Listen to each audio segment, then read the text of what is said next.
목적이 이끄는 삶. Day 18.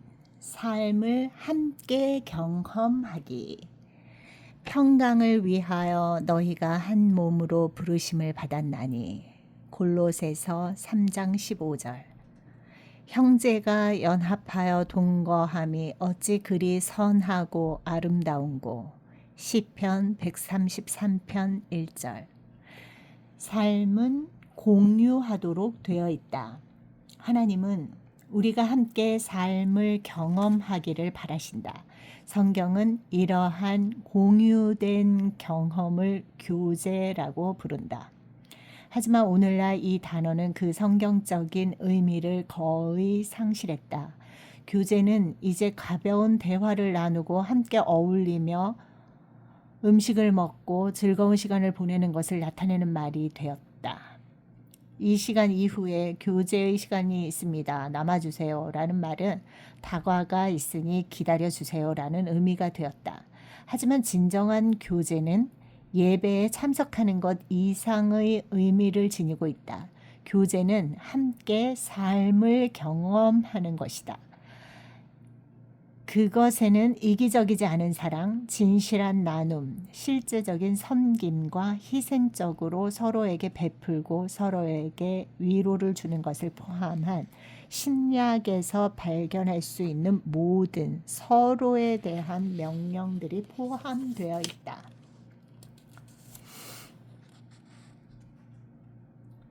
교제에 있어서 그 크기는 매우 중요하다. 작을수록 좋다. 큰 무리와 함께 예배를 드릴 수는 있지만 교제는 할 수 없다. 그룹의 크기가 커져 10명 이상이 되면 사람들이 참여하지 않기 시작하고 소수의 사람들이 주도하기 시작한다. 예수님은 소수의 제자들을 두고 사역하셨다. 예수님은 더 많은 사람들을 선택하실 수도 있었지만 모두 참여할 수 있는 소그룹은 12명 이상이 되어서는 안 된다는 사실을 아셨다. 그리스도의 몸은 우리의 몸처럼 여러 작은 세포들의 집합체이다. 우리의 몸과 그리스도의 몸의 생명은 그 세포에 담겨 있기 때문에 모든 크리스천들은 교회 내의 여러 소그룹에 참여해야 한다. 가정에서 모이는 소그룹도 있고 주일학교 모임도 있으며 성경 공부 모임도 있다. 큰 모임이 아닌 바로 이러한 소그룹에서 진정한 공동체가 형성된다. 교회를 배라고 생각한다면 소그룹은 배에 붙어있는 구명보트다. 하나님은 소그룹으로 모이는 크리스천들에게 엄청난 약속을 하셨다. 2-3 사람이 내 이름으로 모인 곳에는 나도 그들 중에 있느니라. 마태복음 18장 20절. 하지만 불행하게도 소그룹에 속했다고 해서 꼭 진정한 공동체를 경험하게 되는 것은 아니다. 많은 주일학교 모임이나 성경 공부 모임들이 외면에 치중하고 있기 때문에 진정한 교제를 경험하는 것이 무엇인지 전혀 모른다. 진정한 교제와 그렇지 못한 교제의 차이는 무엇일까? 진정한 교제에는 사람들이 진실함을 기대한다. 진정한 교제에서는 사람들이 진실함을 기대한다. 진정한 교제는 피상적이고 표면적인 상호작용이 아니다. 진실하며 때로는 아주 깊은 나눔이다. 그것은 사람들이 자신의 삶에서 일어나고 있는 일들을 진실하게 이야기할 때만 가능해진다. 그들은 상처를 나누고 감정을 표현하며 실패를 고백하고 의심을 보이며 두려움을 시인하고 약점을 깨달으며 기도를 부탁한다. 이러한 진실함을 어떤 교회에서는 전혀 찾아볼 수가 없다. 진실하고 인간적인 분위기 대신 가식적인 모습을 보이고 본래의 모습을 숨기며 자기 방어를 하고 가식적인 친절을 베풀지만 얕은 대화를 나눈다. 사람들은 가면을 쓰고 경계하면서 그들의 삶이 모두 장밋빛인 것처럼 행동한다.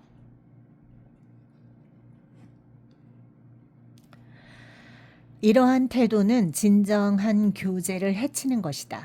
우리의 삶에 대해 솔직하게 이야기할 때만이 우리는 진정한 교제를 경험할 수 있다. 성경은 이렇게 말한다. 저가 빛 가운데 계신 것 같이 우리도 빛 가운데 행하면 우리가 서로 사귐이 있고 그 아들 예수의 피가 우리를 모든 죄에서 깨끗하게 하실 것이요. 만일 우리가 죄 없다 하면 스스로 속이고 또 진리가 우리 속에 있지 아니할 것이요. 요한일서 1장 7절에서 8절. 이 세상은 친밀함이 어둠 속에서 생겨난다고 생각하지만 하나님은 그렇지 않다고 말씀하신다. 우리는 우리의 상처, 잘못, 두려움, 실패, 그리고 실수들을 숨기기 위해 어둠을 사용한다. 하지만 빛 가운데서 우리는 그 모든 것을 개방하고 우리가 진정 어떤 사람인지 받아들이게 된다. 물론 진실해지는 것은 위험한 일이고 용기가 필요하며 겸손해야 할 수 있다. 노출, 거부, 그리고 또다시 상처받을 것에 대한 두려움에 직면하는 것이다. 누가 이런 위험을 감수하겠는가? 하지만 이것이야말로 영적으로 성장할 수 있는 유일한 길이다. 성경은 이렇게 말한다. 이러므로 너희 죄를 서로 고하며 병 낫기를 위하여 서로 기도하라. 야고보서 5장 16절. 우리는 오직 위험을 감수함으로써 성장한다. 그리고 그 가운데 가장 어려운 일은 우리 자신에게 그리고 다른 사람들에게 솔직해지는 것이다.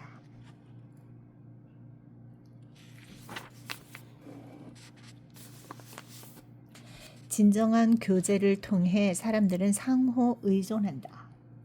상호 의존은 주고받는 것의 예술이라고 할 수 있다. 서로에게 의지하는 것이다. 성경은 이렇게 말한다.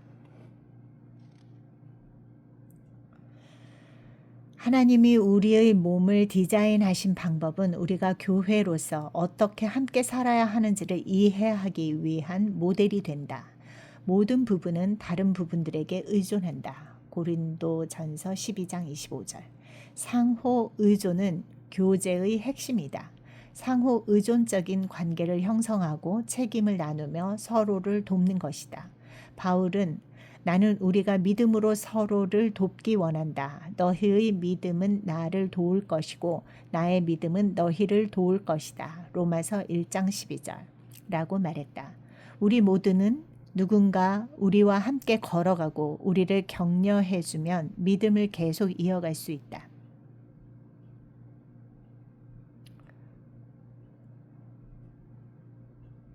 우리 모두는 누군가 우리와 함께 걸어가고 우리를 격려해주면 믿음을 계속 이어갈 수 있다. 성경은 상호 간의 책임, 격려, 섬김, 그리고 존경에 대한 명령을 담고 있다. 로마서 12장 10절. 신약에는 서로에게 또 서로를 위해 살라고 명령하는 표현이 50번 이상 등장한다. 성경은 말한다. 이러므로 우리가 화평의 일과 서로 덕을 세우는 일을 힘쓰나니. 로마서 14장 19절. 우리가 그리스도의 몸 안에 있는 모든 사람을 책임져야 하는 것은 아니지만 모든 사람에게 노력해야 하는 책임은 있다. 하나님은 우리가 할 수 있는 모든 것을 통해 그들을 돕기 원하신다. 진정한 교제를 통해 사람들은 공감한다. 공감하는 것은 충고를 하거나 빠르고 표면적인 도움을 주는 것이 아니다. 공감한다는 것은 고통에 함께 참여하고 그 고통을 나누는 것이다. 공감하는 것은 나는 네가 겪고 있는 것을 안다. 네가 지금 느끼고 있는 감정은 이상한 것도 아니고 잘못된 생각도 아니다 라는 것을 말해준다. 어떤 사람들은 이를 감정이입이라 부른다. 하지만 성경적인 단어는 공감이다. 성경은 이렇게 말한다. 그러므로 너희는 하나님의 택하신 거룩하고 사랑하신 자처럼 긍휼과 자비와 겸손과 온유와 오래 참음을 옷 입고. 골로새서 3장 12절. 공감을 통해서 두 가지 근본적인 필요를 채울 수 있다. 즉 이해받고 감정의 정당성을 확인받는 것이다. 우리가 상대방의 감정을 확인해주고 이해해 줄 때마다 우리는 교제를 쌓아간다. 문제는 우리가 때때로 너무 급하게 문제를 해결하려고 하기 때문에 공감할 시간을 못 갖는다는 것이다. 또한 스스로의 상처에 너무 묶여있다. 자기 연민은 다른 사람들에 대한 공감을 메마르게 한다. 교제에는 여러 단계가 있고 각 단계는 각각 다른 시기에 적용된다. 가장 기초적인 단계는 나눔의 교제, 그리고 하나님의 말씀을 함께 공부하는 교제다. 더 깊은 단계는 섬김의 교제이고 이것은 우리가 선교의 여행이나 봉사활동에 함께 참여하는 것이다. 가장 깊고 친밀한 단계는 함께 고통을 나누는 교제인데 빌립보서 3장 10절, 히브리서 10장 33절에서 34절. 이것은 서로의 고통과 슬픔에 참여하고 짐을 함께 짊어지는 것이다. 이 단계를 이해하는 크리스천들이 바로 믿음으로 인해 처형당하고 멸시당하며 순교하는 사람들이다. 성경은 이렇게 명령한다. 너희가 짐을 서로 지라. 그리하여 그리스도의 법을 성취하라. 갈라디아서 6장 2절.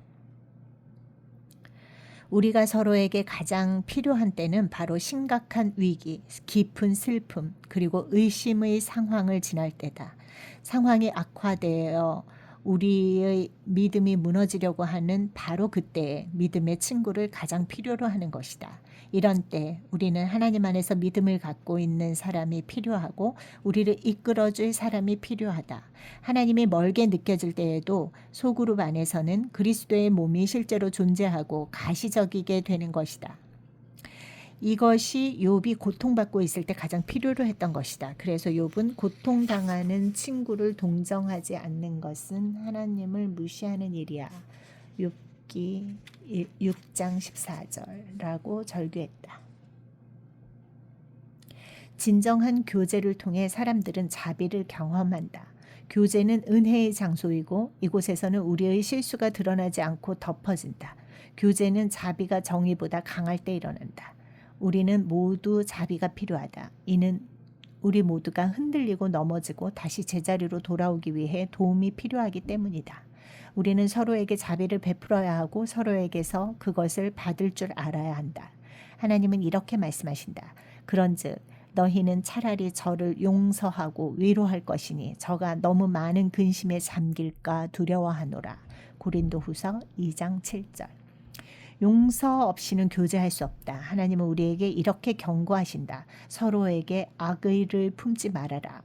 골로새서 3장 13절. 이것은 괴로움과 분노가 교제를 핵심부터 파괴하기 때문이다. 우리 모두는 불완전한 죄인들이기 때문에 함께 오랜 시간을 보내면 때로는 의식적으로 그리고 때로는 무의식적으로 서로에게 상처를 준다. 성경은 이렇게 말한다. 누가 네게 혐의가 있거든 서로 용납하여 피차여 용서하되 주께서 너희를 용서하신 것과 같이 너희도 그리하고. 골로새서 3장 13절. 하나님이 우리를 향해 보여주신 자비의 모습은 우리가 다른 사람에게 자비를 베푸는 동기가 된다. 우리가 다른 사람을 용서할 때 하나님이 우리를 용서하신 것 이상의 용서는 요구하지 않으신다. 누군가 우리에게 상처를 줄 때마다 우리는 선택해야 한다. 나의 에너지를 복수하는 데 사용할 것인가 아니면 해결을 위해 사용할 것인가. 이 두 가지를 모두 할 수는 없다. 하지만 많은 사람들은 신뢰와 용서의 차이를 이해하지 못하기 때문에 자비를 베푸는 것을 주저한다. 용서는 과거를 잊는 것이다. 신뢰는 미래의 행동에 영향을 주는 것이다. 용서는 상대방이 그것을 구하든 그렇지 않든 간에 바로 해야 하는 것이고 신뢰는 시간이 지남에 따라 이루어지는 것이다. 그래서 만일 누군가가 우리에게 계속적으로 상처를 준다 해도 하나님은 우리가 바로 용서하기를 바라시지만 그들을 바로 신뢰할 것을 기대하지는 않으신다. 또한 그들이 계속적으로 우리에게 상처를 주도록 내버려 두는 것도 원하지 않으신다. 그들은 시간이 지남에 따라 변하고 있다는 것을 보여주어야 한다. 신뢰를 다시 쌓기에 가장 좋은 곳은 격려와 믿음을 보여주는 소그룹 안에서다. 진정한 교제에 헌신되어 있는 소그룹에 속함으로써 얻을 수 있는 유익이 많다. 그것은 우리가 간과할 수 없는 크리스천으로서의 삶의 일부다. 2000년 이상 동안 크리스천들은 교제를 위해 정기적으로 소그룹으로 모여왔다. 만일 이런 모임에 속해보지 않았다면 무엇을 놓치고 있는지 잘 모를 것이다. 다음 장에서 우리는 다른 믿는 사람들과 이러한 공동체를 만들기 위해 필요한 것을 살펴볼 것이다. 하지만 이번 장을 통해 진정한 교제가 주는 진실함, 상호 의존, 공감, 그리고 자비를 갈구하게 되었기를 바란다. 우리는 공동체를 위해 창조되었다. Day 18. 내 삶의 목적에 대하여 생각할 점. 내 삶에는 다른 사람들이 필요하다. 외울 말씀. 너희가 짐을 서로 지라. 그리하여 그리스도의 법을 성취하라. 갈라디아서 6장 2절. 삶으로 떠나는 질문. 예수님을 믿는 다른 누군가와 더 진실한 관계를 맺기 위해 오늘 내가 할 수 있는 한 가지 일은 무엇인가?